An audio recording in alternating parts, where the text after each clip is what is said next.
मोदी जी ने बोला था कि भाई 2 करोड़ नौकरियां हर साल देंगे, उसको तो छोड़ दीजिए। मुझे लगता है कि उनके समय में कम से कम 1 करोड़ नौकरी खत्म हुई है हर साल। इनको बड़े बड़े उद्योगपति अडानी अंबानी के हाथ में दिया जा सके, इसलिए इनको खत्म किया जाए। हमारा देश कमजोर हो रहा है क्योंकि हिंसा और नफरत से कभी किसी का कोई फायदा नहीं होता। खासकर मौजूदा सरकार ऐसी पॉलिसी बना रही है कि बस 2-4 बड़े बड़े उद्योगपति, चाहे वो अंबानी हो चाहे अडानी हो, उन्हीं का फायदा हो और छोटे उद्योग, छोटे लोग सब बर्बाद हो जाए। नमस्कार, मैं प्रियंका चौधरी। आप देख रहे हैं ANA खबर बिहार। आइए देखते हैं सुपौल की खबरें। कोसी महापंचायत में उमड़ी लोगों की भारी भीड़। आपको बता दें कि युवा हल्ला बोल आंदोलन के राष्ट्रीय अध्यक्ष अनुपम के नेतृत्व में सुपौल सदर बाजार के गांधी मैदान में कोसी महापंचायत का आयोजन किया गया। कार्यक्रम में प्रसिद्ध अधिवक्ता प्रशांत भूषण, पूर्व IB डायरेक्टर यशोवर्धन आजाद, JP सैनानी, दिनेश कुमार सहित अन्य वक्ताओं ने भाग लिए। इस मौके पर बड़ी संख्या में लोग कोसी महापंचायत के इस कार्यक्रम में भाग लिया। इस मौके पर वक्ताओं ने वर्तमान समय में बिहार में जो ज्वलंत समस्या है उसको लेकर कई अहम बातें कही।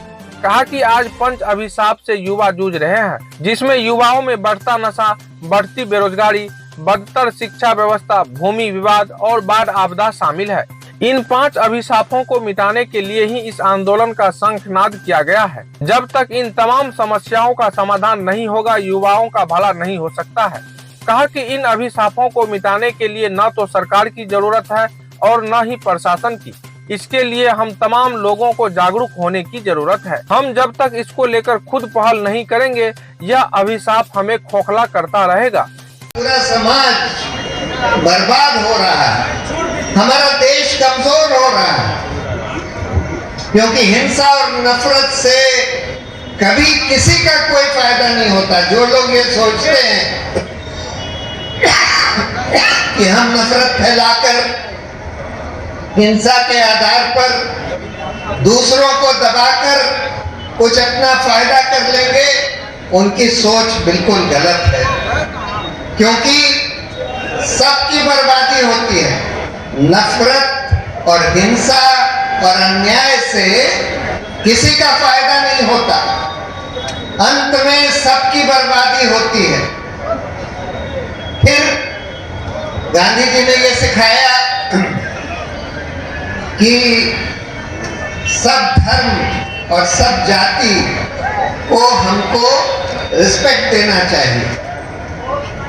किसी भी धर्म को दबाने के लिए, किसी भी जाति, खासकर दलितों को दबाने के लिए हमको कुछ नहीं करना चाहिए। उनके जो पिछड़े लोग हैं उनके उत्थान के लिए हमको काम करना चाहिए, तभी कोई संपन्न और समृद्ध समाज बन पाएगा।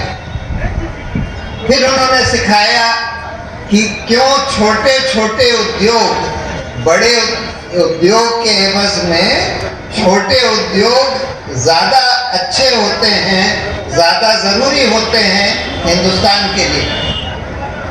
और आज हम देख रहे हैं कि एक के बाद एक सरकार, खासकर मौजूदा सरकार, ऐसी पॉलिसी बना रही है कि बस 2-4 बड़े बड़े उद्योगपति, चाहे वो अंबानी हो चाहे अडानी हो, उन्हीं का फायदा हो और छोटे उद्योग, छोटे लोग सब बर्बाद हो जाए। फिर उन्होंने ये सिखाया कि सत्ता जो है विकेंद्रित होनी चाहिए। सत्ता, असली सत्ता पंचायतों और गांव में होनी चाहिए और ये नहीं होना चाहिए कि सारी सत्ता केंद्र सरकार के पास हो, उससे कम सत्ता राज्य सरकारों के पास हो और सबसे कम सत्ता पंचायतों और गांव के पास हो। ये बिल्कुल गलत व्यवस्था है और आज हम देख रहे हैं कि बिल्कुल उसके विपरीत हमारे जो लोग सत्ताधारी हैं वो लोग उसके बिल्कुल खिलाफ चलकर सत्ता को एक तरफ केंद्रित करते जा रहे हैं। और हम देख रहे हैं कि केंद्र सरकार में भी सिर्फ 2 लोगों का राज चल रहा है। ये बहुत दुर्भाग्य की बात है कि इतना केंद्रीकरण हो गया है सत्ता का। तो गांधी जी ने, देखिए, गांधी जी ने समाज को सुधारने के लिए बहुत सारे नुस्खे हमको समझाए, बहुत उन्होंने आत्म मंथन किया ये समझने के लिए कि समाज के लिए दूरगामी दृष्टि से क्या चीज बेहतर है।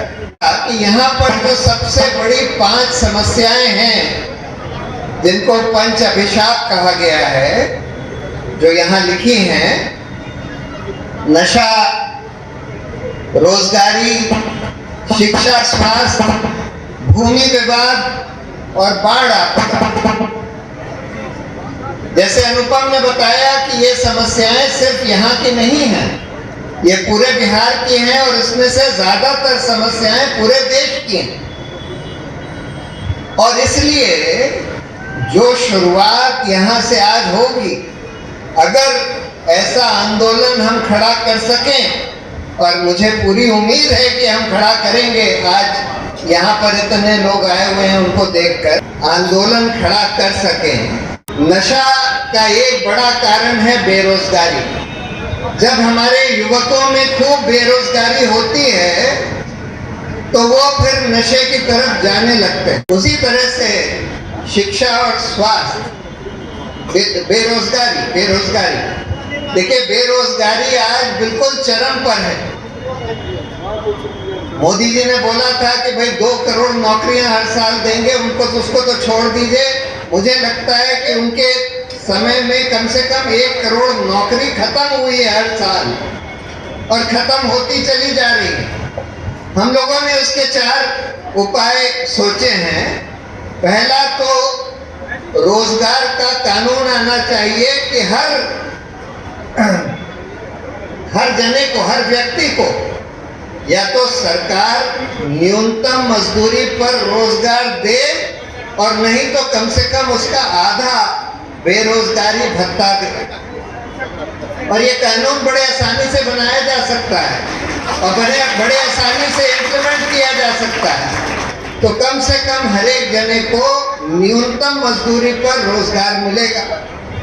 दूसरा, 1 करोड़ नौकरियां सरकारी संस्थाओं में अभी भी खाली पड़ी हैं, उनको तुरंत भरा जाए, ईमानदारी से भरा जाए। और उसका नुस्खा युवा हल्ला बोल के साथियों ने बनाया हुआ है और सार्वजनिक किया हुआ है कि कैसे ईमानदारी से 6 महीने के अंदर सारे जितने रिक्त पद हैं सरकारी संस्थाओं में सबको भरा जा सके। तीसरा, जो आजकल जो पब्लिक सेक्टर कंपनियां हैं उनका निजीकरण किया जा रहा है, बिल्कुल मतलब बगैर सोचे समझे क्या, सिर्फ इसलिए कि इनको बड़े बड़े उद्योगपति अडानी अंबानी के हाथ में दिया जा सके, इसलिए इनको खत्म किया जा रहा है। 2 तरह के ऐसे सरकारी संस्थान हैं जिसमें सरकार को ही रहना चाहिए, या कम से कम मेन भूमिका सरकार की होनी चाहिए। एक तो वो जिसमें मोनोपोली होती है, जिसमें दूसरी कंपनी आ ही नहीं सकती। जैसे एयरपोर्ट, एक जगह पर एक ही एयरपोर्ट होता है, तो एयरपोर्ट चलाना जो है अगर आप किसी निजी कंपनी को दे देंगे तो उसकी प्राइवेट मोनोपोली बन जाती है। अभी 6 एयरपोर्ट अडानी को दे दिए गए और उन्होंने वहां के दाम 6 गुने कर दिए, क्योंकि अगर एक प्राइवेट कंपनी के हाथ में मोनोपोली आ जाएगी एयरपोर्ट, यानी कि और कोई कंपनी नहीं, चाहे रेलवे हो, चाहे पोर्ट हो, चाहे एयरपोर्ट हो, ये सब सरकार के हाथ में ही होने चाहिए। दूसरे, जिन सेक्टर्स में लोगों को मदद करने की जरूरत होती है, यानी कि पूरा बाजार पर नहीं छोड़ सकते, जैसे स्वास्थ्य का सेक्टर है, शिक्षा का सेक्टर है, बैंक का सेक्टर है, जहां पर गरीब लोगों की मदद करनी होती है, उसमें भी सरकार को अहम भूमिका निभानी होती है। लेकिन उसमें भी हम देख रहे हैं कि धड़ाधड़ निजीकरण किया जा रहा है। ये गलत नीति है, इसको बंद होना चाहिए, रिवर्स होना चाहिए। हम इस आंदोलन के जरिए अपने कोसी क्षेत्र के प्रतिष्ठा को पुनर्स्थापित कर देंगे। प्रतिष्ठा को पुनर्स्थापित कर देंगे। और भी हम आपको बताते हैं कि प्रतिष्ठा को कहां कहां ठेस पहुंची है। सुनिएगा, गलत लगेगा तो हमको बताइएगा बाद में कि अनुपम वही दिन जो तू कहला रहा गांधी मैदान में, ये बात ठीक नहीं रहा। हम बहुत ध्यान से सुनते हैं जो हमको टोक के बोलता है कि आप गलत बोल रहे हैं। हम संवाद विरोधी आदमी नहीं है। यहां तो रैली होता है तो नेता आएगा हेलीकॉप्टर से। हेलीकॉप्टर से काहे आओगे बे? क्या है, जमीन के हो कि आसमान के हो? और हेलीकॉप्टर देखने 500 लोग आ जाएंगे। नेता का न बात सुनने आएंगे न विचार सुनने आएंगे। जमीन पे रहिए ना, तब ना आपको पता चलेगा कि जमीन पे क्या हो रहा है। इस ताम झाम और हवाबाजी से समाज बदलेगा?